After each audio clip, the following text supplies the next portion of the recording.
There's something about Sunday evening that often requires me to watch a film about fascism or Nazism. No doubt the prospect of returning to the realities of capitalist labor relations, aka work, makes me seek solace in watching people in situations far, far worse. Or maybe the immersion in such an environment simply prepares me emotionally for the frustrations and humiliations of the week ahead. The damp, heavy, oppressive, perpetually cheerless, dead of winter atmosphere of Mr. Klein encourages such a sinking into muddy pessimism.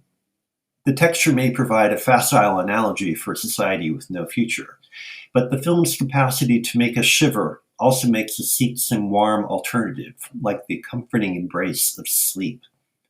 Just as the movie refuses to moralize as it makes us complicit with the efforts of an unattractive character to prove he isn't Jewish, so too I seek some temporary escape, to wrap myself in a blanket and hide under the covers, to make the world go away until I have to face Monday morning.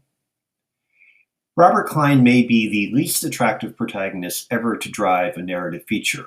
Cold, selfish, anti-Semitic, thoroughly indifferent to the world around him in the Paris of the occupation.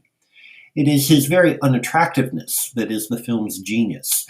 Klein can be as repellent as he is, but we still identify with his worm-like efforts to shake off his misidentification as another Jewish Klein.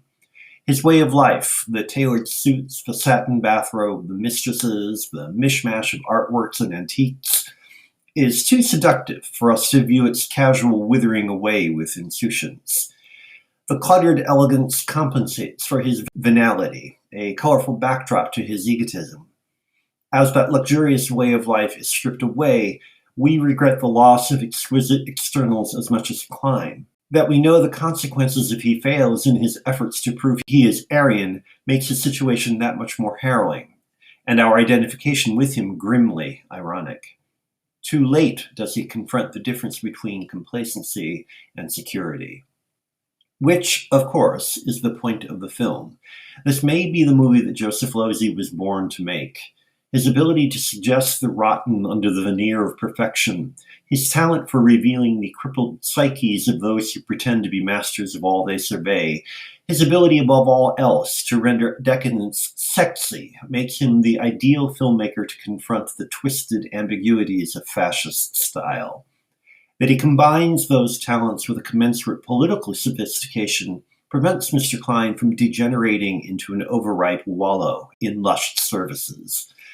The seriousness of the theme lends the film a rigor sometimes lacking in his lesser work. His collaborations with Harold Pinter may be more famous, but this is the film for which Losey deserves to be remembered.